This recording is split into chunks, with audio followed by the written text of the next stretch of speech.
ಈಗ ನಾವೆಲ್ಲರೂ ಕೂಡ ಸಂಕ್ರಾಂತಿ ಹಬ್ಬದ ಸಂಭ್ರಮದ ವಾತಾವರಣದಲ್ಲಿದ್ದೇವೆ. ಈ ಸಂಕ್ರಾಂತಿ ಅನೇಕ ರೀತಿಯ ಒಂದು ರೀತಿಯ ಸಂಭ್ರಮಕ್ಕೆ ಕಾರಣವಾದರೆ ಕಾಂಗ್ರೆಸ್ನಲ್ಲಿ ಮಾತ್ರ ಅಕ್ಷಿಪ್ರ ಬೆಳವಣಿಗೆಗಳಿಗೆ ಸಾಕ್ಷಿ ಆಗ್ತಾ ಇದೆ ಈ ಸಂಕ್ರಾಂತಿ. ಹಾಗಾದರೆ ಈ ರಾಜ್ಯ ಕಾಂಗ್ರೆಸ್ನಲ್ಲಿ ಸಂಕ್ರಾಂತಿ ವೇಳೆಗೆ ಕ್ಷಿಪ್ರ ಕ್ರಾಂತಿ ಆಗುತ್ತಾ?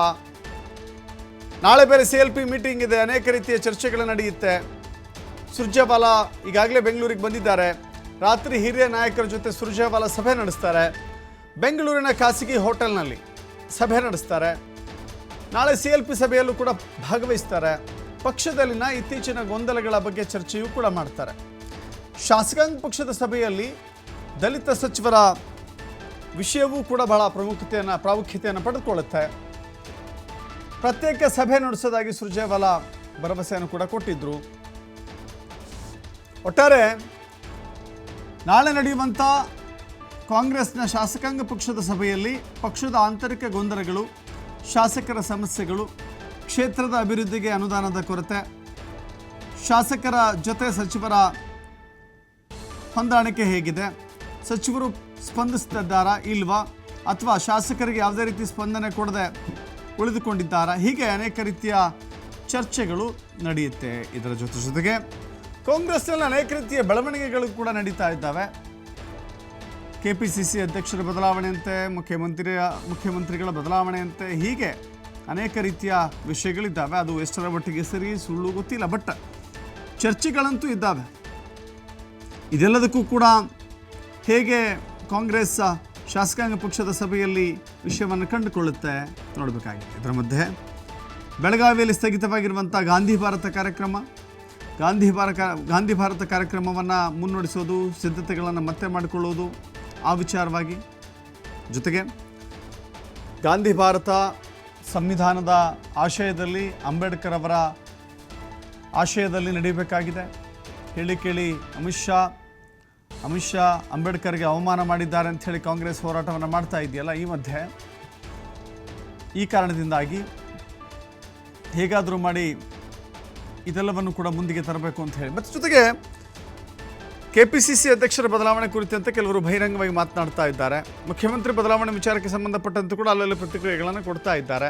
ಇದು ಸರ್ಕಾರದ ವರ್ಚಸ್ಸಿಗೆ ಹೇಗೆ ಇದು ಪೂರಕವಾಗುತ್ತೆ, ಇದರ ಬಗ್ಗೆಯೂ ಕೂಡ ಒಂದು ಕಟ್ಟುನಿಟ್ಟಿನ ಕ್ರಮ ಸೂಚನೆ ಆಗಬೇಕಲ್ಲ, ಆ ವಿಚಾರ ಬಗ್ಗೆಯೂ ಕೂಡ ಚರ್ಚೆ ನಡೆಯುವಂಥ ಎಲ್ಲ ಸಾಧ್ಯತೆಗಳಿದ್ದಾವೆ.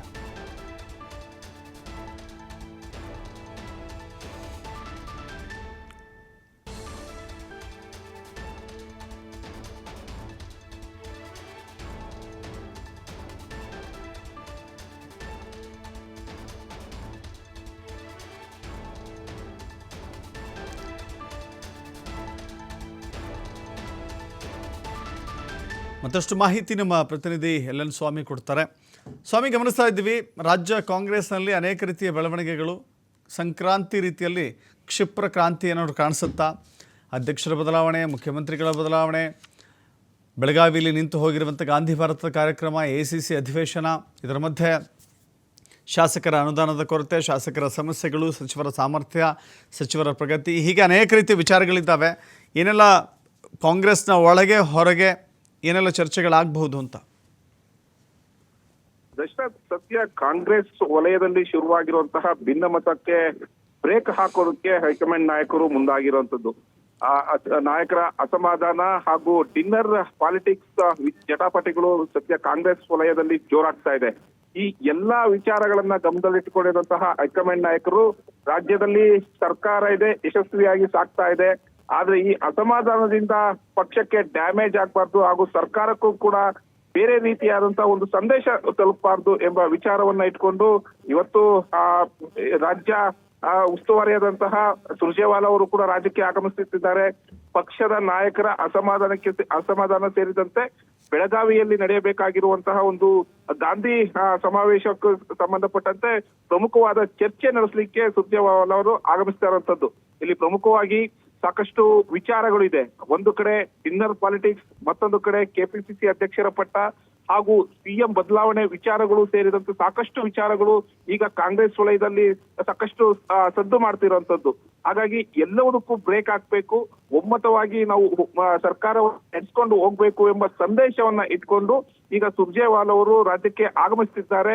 ಪ್ರಮುಖವಾಗಿ ಈಗಾಗಲೇ ದಲಿತರ ಡಿನ್ನರ್ ಮೀಟಿಂಗ್ ಸಭೆಗೆ ಸಂಬಂಧಪಟ್ಟಂತೆ DCM DK ಶಿವಕುಮಾರ್ ಅವರು ಹೈಕಮಾಂಡ್ ನಾಯಕರಿಂದ ಪ್ರಭಾವ ಬೀಳಿಸಿದ್ದಾರೆ ಎಂಬ ವಿಚಾರಗಳು ನಾಯಕರ ಆಕ್ರೋಶಕ್ಕೆ ಕಾರಣವಾಗಿರುವಂತದ್ದು.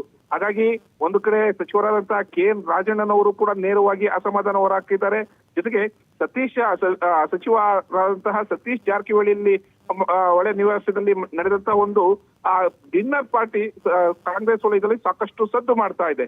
ಹಾಗಾಗಿ ಎಲ್ಲವಕ್ಕೂ ಶಮನ ಹಾಕೋದಕ್ಕೆ ಜೊತೆಗೆ ದಲಿತರ ಡಿನ್ನರ್ ಮೀಟಿಂಗ್ ವಿಚಾರ ಈಗ ಸದ್ಯ ಸೌಂಡ್ ಮಾಡ್ತಾ ಇರೋಂಥದ್ದು. ಅಂದ್ರೆ ಕಾಂಗ್ರೆಸ್ ವಲಯದಲ್ಲಿ ಈ ಸಭೆ ಕ್ಯಾನ್ಸಲ್ ಆಗಿರೋದ್ರ ಬಗ್ಗೆ, ರದ್ದಾಗಿರೋದ್ರ ಬಗ್ಗೆ ಸಾಕಷ್ಟು ಪರ ಮತ್ತು ವಿರೋಧಗಳು ಚರ್ಚೆ ಶುರುವಾಗ್ತಾ ಇದೆ. ಒಂದು ಕಡೆ ದಲಿತ ನಾಯಕರ ಅಸಮಾಧಾನಕ್ಕೂ ಗುರಿಯಾಗಬೇಕು ಹಾಗೂ ಸಮುದಾಯಗಳ ಅಸಮಾಧಾನಕ್ಕೂ ಗುರಿಯಾಗಬೇಕು ಅನ್ನೋದು ಈಗಾಗಲೇ ಸಂದೇಶ ಹೋಗಿರೋಂಥದ್ದು. ಹಾಗಾಗಿ ಒಟ್ಟಾರೆಯಾಗಿ ಎಲ್ಲವೂ ಸೇರಿಕೊಂಡು ಸಭೆಗಳನ್ನ ಮಾಡೋಣ, ಪಕ್ಷಕ್ಕೆ ಹಾಗೂ ಸರ್ಕಾರಕ್ಕೆ ಯಾವುದೇ ಡ್ಯಾಮೇಜ್ ಆಗ್ಬಾರ್ದು, ಇದು ವಿಪಕ್ಷಗಳಿಗೆ ಆಹಾರ ಕೂಡ ಆಗ್ಬಾರ್ದು ಎಂಬ ಹಿನ್ನೆಲೆಯನ್ನು ಇಟ್ಕೊಂಡು ಇವತ್ತು ಸುರ್ಜೇವಾಲಾ ರಾಜ್ಯಕ್ಕೆ ಆಗಮಿಸಿ ನಾಯಕರಿಗೆ ಒಂದಿಷ್ಟು ಸಂದೇಶವನ್ನ ಕೊಡುವ ಸಾಧ್ಯತೆಗಳು ಇದೆ. ಅಂದ್ರೆ ಒಂದು ಕಡೆ ಎಲ್ಲರೂ ಒಮ್ಮತವಾಗಿ ಹೋಗೋಣ, ಇನ್ನೂ ಸಾಕಷ್ಟು ಅವಕಾಶಗಳಿದೆ. ಸರ್ಕಾರ ಯಶಸ್ವಿಯಾಗಿ ಗ್ಯಾರಂಟಿ ಯೋಜನೆಗಳನ್ನ ರಾಜ್ಯದಲ್ಲಿ ರೂಪಿಸಿದೆ. ಹಾಗಾಗಿ ಒಂದು ಒಳ್ಳೆ ವಿಶ್ವಾಸ ಇದೆ ಜನರಿಗೆ, ಇದಕ್ಕೆ ಹೆಚ್ಚಿನಾಗಿ ಡ್ಯಾಮೇಜ್ ಆಗ್ಬಾರ್ದು. ಒಂದು ಕಡೆ ನಾವೆಲ್ಲರೂ ಕೂಡ ಒಮ್ಮತವಾಗಿ ಒಮ್ಮತದ ಒಂದು ಶಕ್ತಿ ಪ್ರದರ್ಶನವನ್ನ ಮಾಡಬೇಕು, ಒಗ್ಗಟ್ಟಾಗಿರ್ಬೇಕು ಎಂಬ ಸೂಚನೆಯನ್ನ ರಾಜ್ಯ ನಾಯಕರಿಗೆ ಇವತ್ತು ಸುರ್ಜೇವಾಲಾ ಅವರು ಕೊಡಲಿದ್ದಾರೆ. ಜೊತೆಗೆ ನಾಳೆ ಶಾಸಕಾಂಗ ಪಕ್ಷದ ಸಭೆಯೂ ಕೂಡ ಇದೆ. ಇಲ್ಲೂ ಕೂಡ ಪ್ರಮುಖವಾಗಿ ಡಿನ್ನರ್ ಮೀಟಿಂಗ್ ವಿಚಾರವೇ ಚರ್ಚೆ ಆಗುವ ಸಾಧ್ಯತೆಗಳು ಇದೆ. ಒಂದು ಕಡೆ ಪಕ್ಷದ ವಿಚಾರಕ್ಕೆ ಆಂತರಿಕ ವಲಯದಲ್ಲಿ ಎದ್ದಿರುವಂತಹ ಅಸಮಾಧಾನಗಳು ಹಾಗೂ ಕೆಪಿಸಿಸಿ ಅಧ್ಯಕ್ಷರ ಬದಲಾವಣೆ ವಿಚಾರವು ಸಾಕಷ್ಟು ಈಗ ಚರ್ಚೆ ಆಗ್ತಾ ಇದೆ. ಹಾಗಾಗಿ ಒಮ್ಮತವಾಗಿ ಅಂದ್ರೆ ಅಧ್ಯಕ್ಷರ ಬದಲಾವಣೆ ಆದಂತಹ ಸಂದರ್ಭದಲ್ಲೂ ಹೈಕಮಾಂಡ್ ನಾಯಕರ ಒಪ್ಪಿಗೆಯಂತೆ, ಅವರ ತೀರ್ಮಾನದಂತೆ, ಎಲ್ಲವೂ ಹೈಕಮಾಂಡ್ ನಾಯಕರ ತೀರ್ಮಾನದಂತೆ ಹೋಗ್ಬೇಕು ಎಂಬ ಸಂದೇಶವು ಕೂಡ ಈ ನಾಳಿನ ಶಾಸಕಾಂಗ ಪಕ್ಷದ ಸಭೆಯಲ್ಲಿ ಪ್ರಮುಖವಾಗಿ ಚರ್ಚೆ ಆಗುವ ಸಾಧ್ಯತೆಗಳು ಇದೆ. ಎಸ್, ಥ್ಯಾಂಕ್ ಯು ಸ್ವಾಮಿ ನಿಮ್ಮೆಲ್ಲ ಮಾಹಿತಿಗೆ.